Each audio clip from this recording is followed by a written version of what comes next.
Au premier regard, rien ne laisse deviner une telle activité en cellule. Pourtant, derrière ce mur, sous cet hangar résonne une assistante de la matinale, la musique.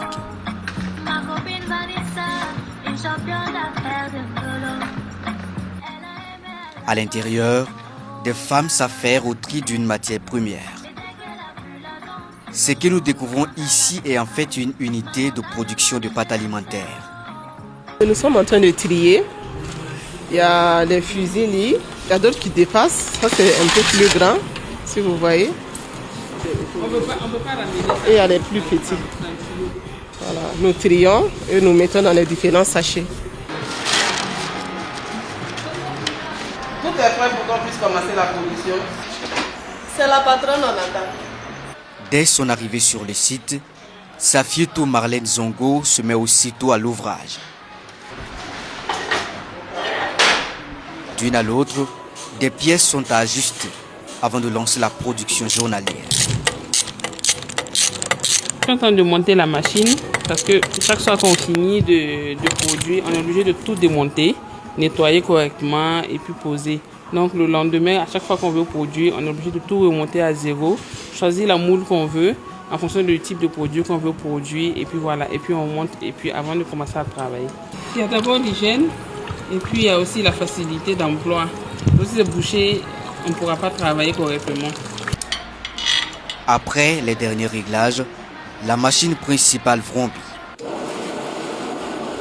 C'est parti pour environ 2 heures de production de la pâte alimentaire made in Burkina. Safietou Marlène Zongo est en effet la promotrice de cette jeune entreprise.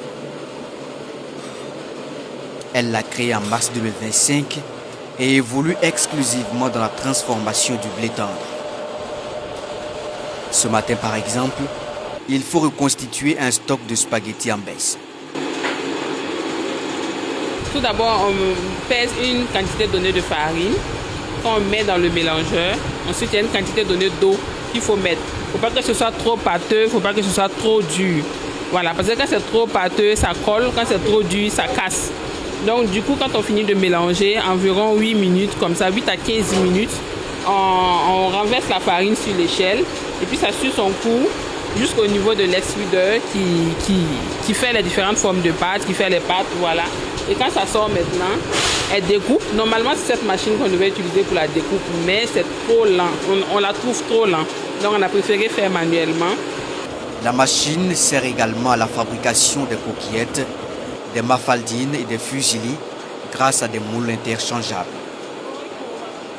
L'activité nourrit la passion de la promotrice depuis sa mise en place. Une forme de passion, parce que j'ai beaucoup fait des formations en ligne. Ensuite, je me suis rendue en Chine où j'ai fait une petite formation accélérée de 10 jours, où j'ai en même temps pu m'acquérir de l'équipement qu'il me fallait. Ici, les pâtes sont produites sans aucun additif chimique. C'est du moins ce que nous avons pu constater. L'équipe s'approvisionne en blé burkinabé auprès des grands moulins du Faso. Et tant mieux, ce choix séduit pas mal de consommateurs. Je ne savais pas que je pouvais vendre comme ça en 2 jours, parce que mon stock il est presque épuisé. Oui, franchement, ils aiment. Il y en a qui nous font des retours positifs. Il y en a qui ne s'en sortent pas quant à la cuisson, parce que ça cuit très vite. Dès que tu rates la cuisson, tu ne peux pas apprécier. Il y en a, mais ils essaient, ils nous disent on va réessayer. C'est vrai qu'on n'a pas respecté, on n'a pas fait 8 minutes. Sinon, tous ceux qui respectent en tout cas nous font un retour et puis nous disent que franchement, ils aiment. Mais la production demeure encore en deçà tout de même.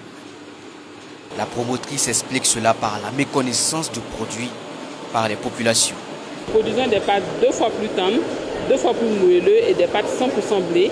Des pâtes qui cuisent 2 fois plus vite parce que nos pâtes cuisent en maximum 8 minutes. Et côté goût, c'est même pas à comparer.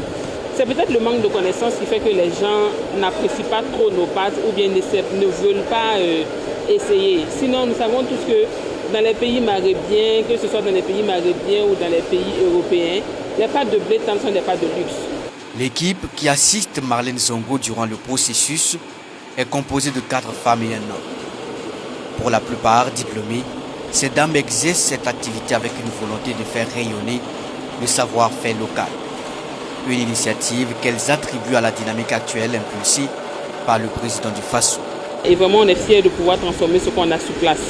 Voilà, je pense que c'est aussi tout ça, l'autosuffisance alimentaire, pouvoir transformer ce que nous avons sur place. Vous voyez, nous sommes toutes des femmes instruites, pas pour insulter les femmes qui ne sont pas instruites, nous sommes toutes des femmes diplômées, mais à cause du chômage, c'est pour dire que la femme, elle est prête à tout pour son indépendance financière. Il y en a qui sont là, elles ont des licences à RH et consorts, mais à cause du manque d'emploi, elles ont bien voulu venir faire ce petit boulot. Voilà, et on est comme une famille ici, on s'entraide bien. À court terme, Marlène Zongo nourrit de grandes ambitions. Elle espère acquérir plus de machines pour une croissance optimale de sa production. L'autre objectif est de pouvoir acheter elle-même la matière première auprès des cultivateurs sur place. Cela nécessite des efforts complémentaires, mais elle y croit fermement.